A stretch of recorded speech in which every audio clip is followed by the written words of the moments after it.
So this is the lecture 5 on complex analysis. complex analysis. तो आज के topic का हमारा मेन गोल रहने वाला है कॉची रीमन इक्वेशंस।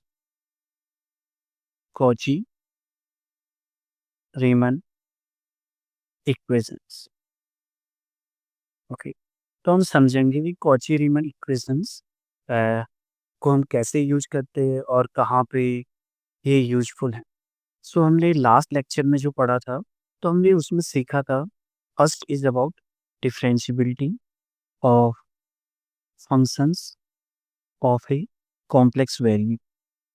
ओके, तो उसमें हमने देखा था कि हम कब किसी फंक्शन को डिफरेंशिएबल कहते हैं किसी पॉइंट पे। नाउ सपोज जेड नॉट एक पॉइंट है इन सी, हम एक and F is a function है सी टू सी, तो हम इस फंक्शन को हम डिफरेंशिएबल कहते हैं एट जेड नॉट। अगर ये लिमिट एग्जिस्ट करे, limit delta z approaches to zero, f of z naught plus delta z minus f of z naught by delta z, अगर ये लिमिट एग्जिस्ट करती है तो तब हम बोलते हैं फंक्शन इज डिफरेंशिएबल और उसे हम डिनोट करते हैं एफ एस जेड नॉट। दूसरा हमने कॉन्सेप्ट हमने क्या देखा था, एनालिटिक फंक्शन का। एनालिटिक फंक्शन, तो एनालिटिक फंक्शन में क्या रहता है कि हम एक फंक्शन एफ को हम क्या कहते हैं, f is analytic at z not if पहली कंडीशन तो क्या रहती है कि फंक्शन का डेरिवेटिव क्या करना चाहिए, एग्जिस्ट करना चाहिए। सेकंड कंडीशन ये थी कि इस पॉइंट जेड नॉट के अराउंड हमारे पास एक नेबरहुड मिलना चाहिए कि उस नेबरहुड में फंक्शन क्या होना चाहिए, डिफरेंशिएबल। दैट इज इस पॉइंट के अराउंड हमारे पास एक सर्किल मिलना चाहिए कि जो फंक्शन एफ है वो इस सर्किल के अंदर के सारे पॉइंट पे डिफरेंशिएबल होना चाहिए। That is function f dash z exist for all z, कहाँ पे, z not is less than r और some r greater than zero. तो ये क्या है, ये एक नेबरहुड है जेड नॉट के अराउंड। तो ये तो डेफिनेशन थी एनालिटिक। तो हमने वहाँ पे देखा भी था कि कोई फंक्शन अगर किसी पॉइंट पे डिफरेंशिएबल है तो ये जरूरी नहीं फंक्शन एनालिटिक होगा। So if f is differentiable at z naught, so this does not imply f is analytic at z naught. F is analytic at z naught. तो हमने एक एग्जाम्पल भी देखा था, f of z equal to mod of z square. हमने इसका देखा था कि this is differentiable at z not, at z not equal to zero, but it is not analytic. It is not analytic at z not equal to zero. ये z not equal to zero पे analytic नहीं है, even ये कहीं पर भी analytic नहीं है। तो ये तो हमारे पास था डिफरेंशिएबिलिटी और एनालिटिक फंक्शन की डेफिनेशन। और डिफरेंशिएबिलिटी के लिए हमें ये लिमिट चेक करना पड़ता है और एनालिटिसिटी के लिए हमें उस पॉइंट के नेबरहुड में भी डिफरेंशिएबिलिटी चेक करनी रहती है। तो अगर हम इस लिमिट की डेफिनेशन से जाएं तो बहुत हमें टाइम कंज्यूम हो सकता है या कई बार आइडिया नहीं रहता है कि कैसे लिमिट कंप्यूट करना है। तो इस लेक्चर में हम देखेंगे कि एक क्राइटेरिया जिसकी हेल्प से हम बता सकते हैं कि अगर कोई फंक्शन किसी पॉइंट पे डिफरेंशिएबल है या नहीं है। तो ये एक तुम कह सकते हो मेथड और एक टेक्निक है जिसकी हेल्प से हम बता सकते हैं कि कोई फंक्शन किसी पॉइंट पे डिफरेंशिएबल होगा, किसी पॉइंट पे एनालिटिक होगा या नहीं। हम कैसे चेक करेंगे? So the technique uses these Cauchy-Riemann equations. Okay, तो हम पहले स्टेटमेंट लिख लेंगे। The statement is suppose F Z, जो हमने लास्ट टाइम देखा था किस फॉर्म का रहता है, u x y plus iota v x y is differentiable at a point z not, at a point z या जेड नॉट। तो हम जेड मान के चलते हैं equal to x comma y. Then अगर ये डिफरेंशिएबल है इस पॉइंट पे तो क्या कंडीशन रहेगी, then the first order partial derivative, then the first order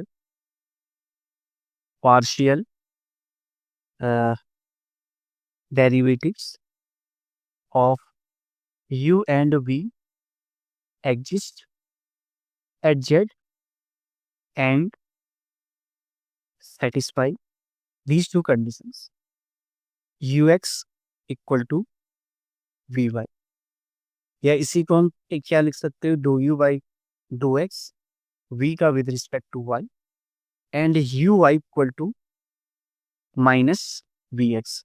ये सेम चीज है, do u by do y equal to minus do v by do x.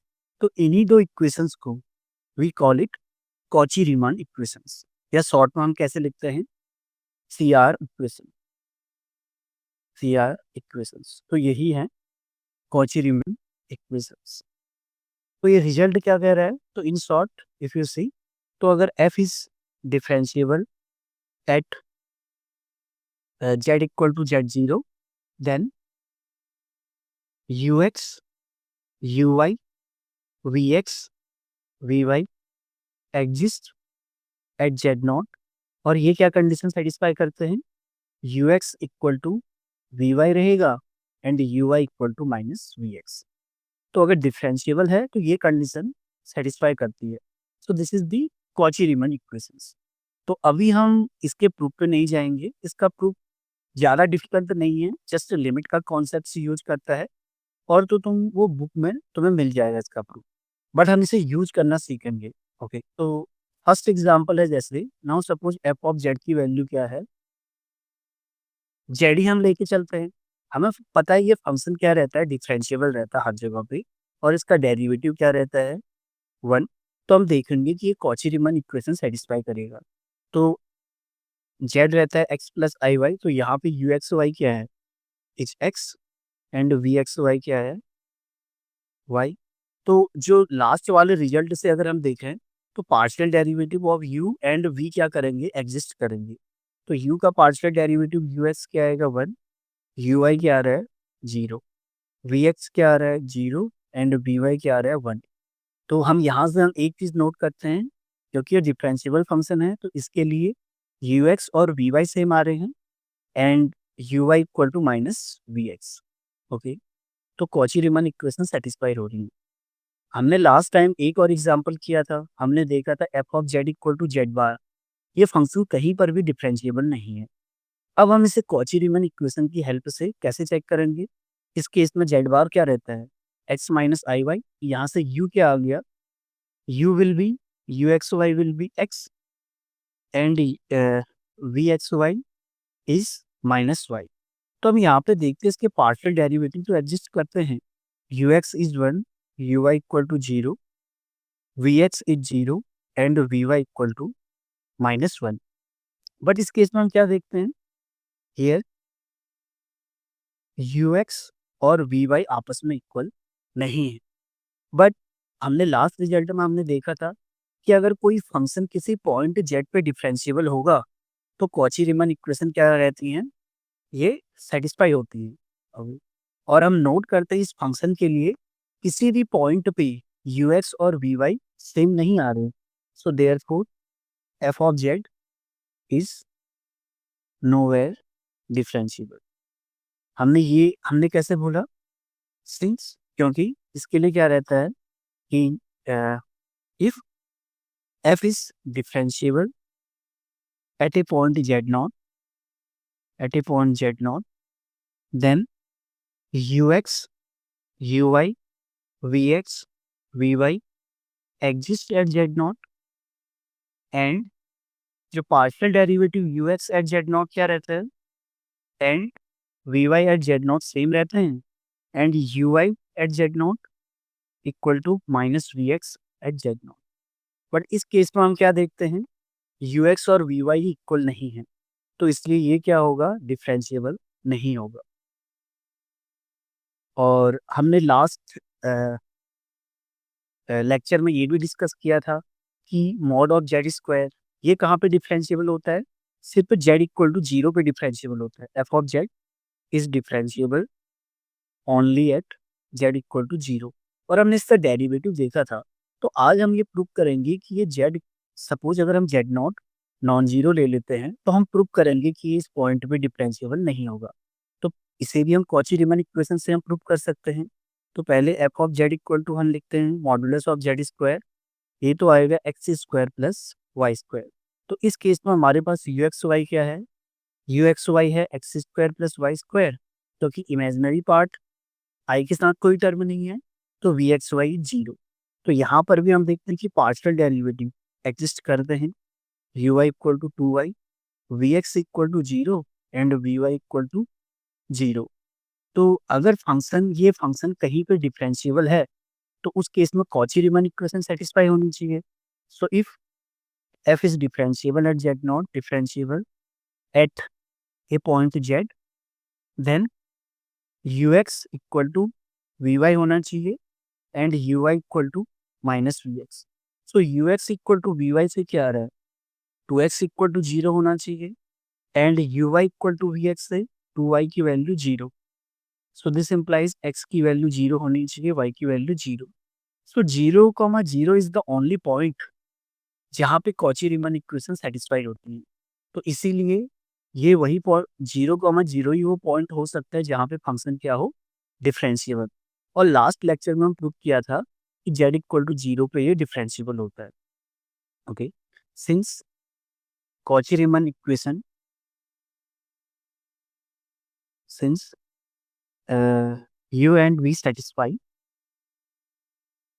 since u and v satisfy Cauchy-Riemann equations only at z equal to 0, so f of z is not differentiable for any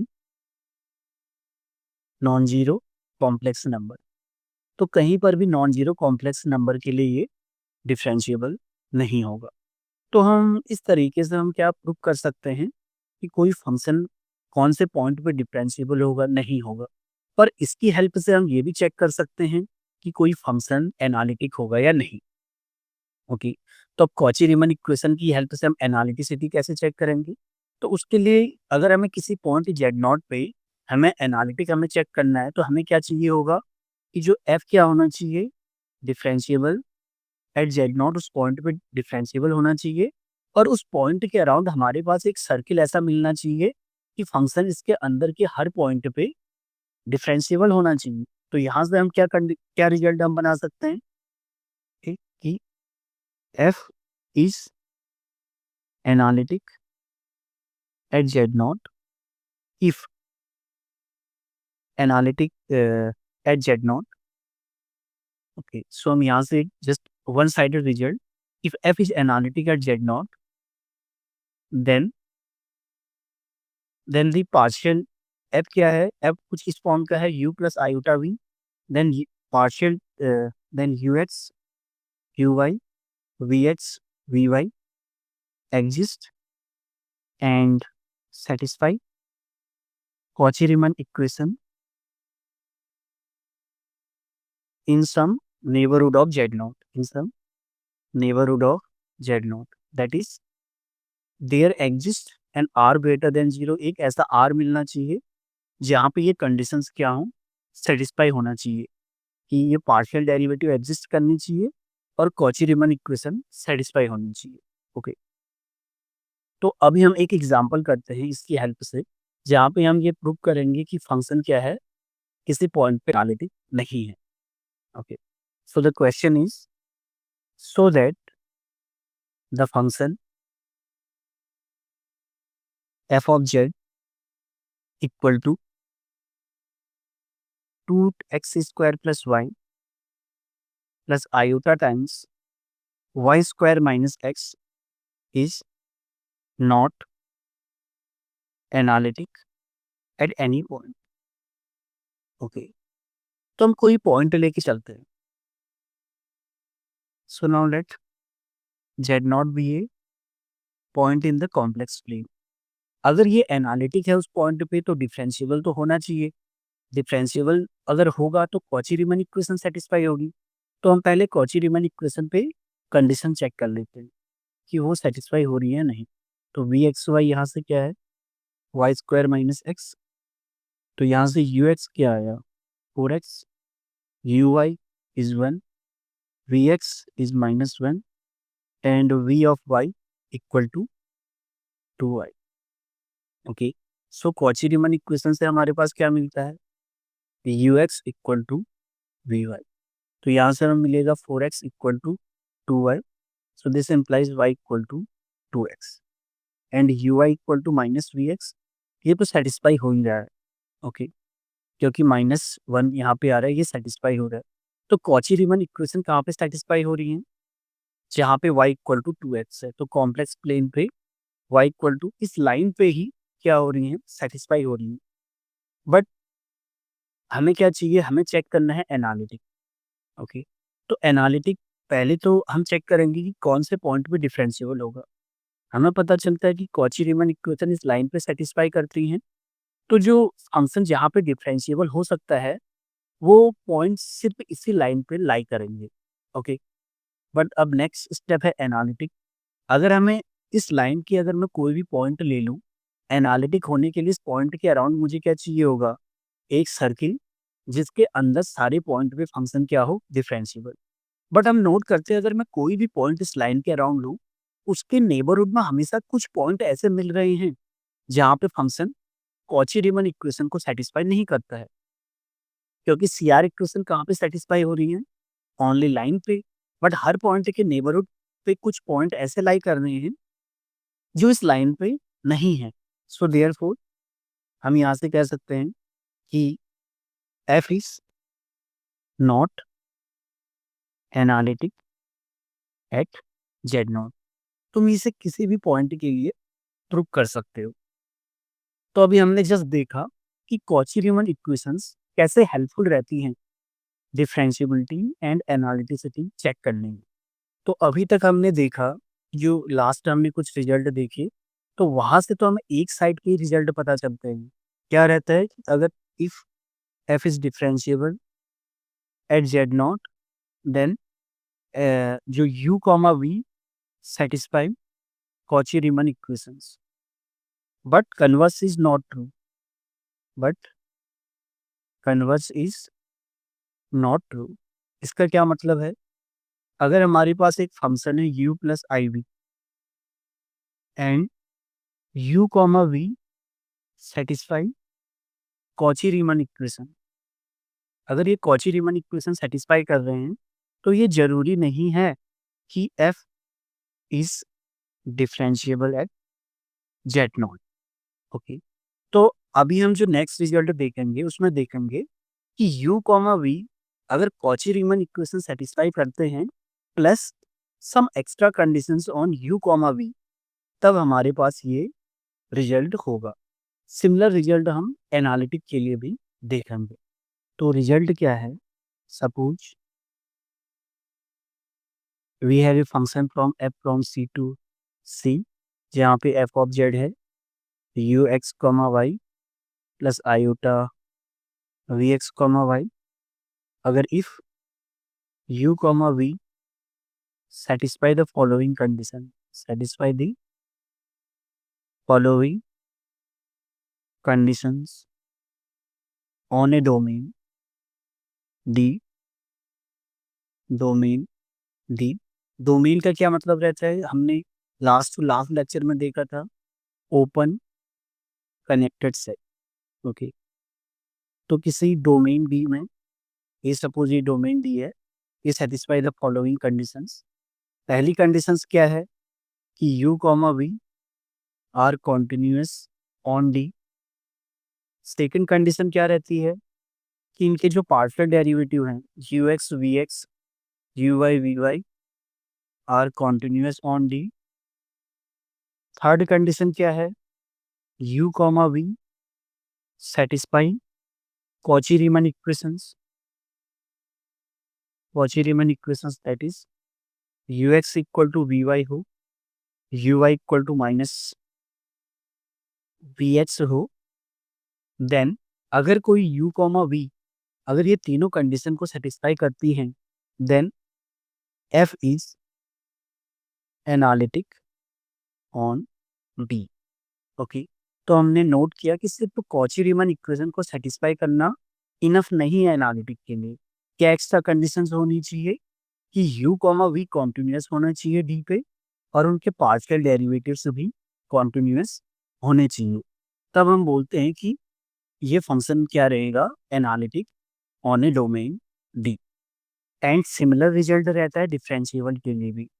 अगर हम यहाँ पे हम पूरा result ही copy कर लेते हैं, result के स्टेप्स सेम है जैसे एनालिटिक के लिए देखा था, सेम चीज डिफरेंशिएबिलिटी के लिए भी हम देख सकते हैं। ओके, डिफरेंशिएबिलिटी के लिए क्या रहेगा, सपोज हमारे पास एक फंक्शन हमें दे रखा है, and if u and v satisfy the following conditions at a point z not.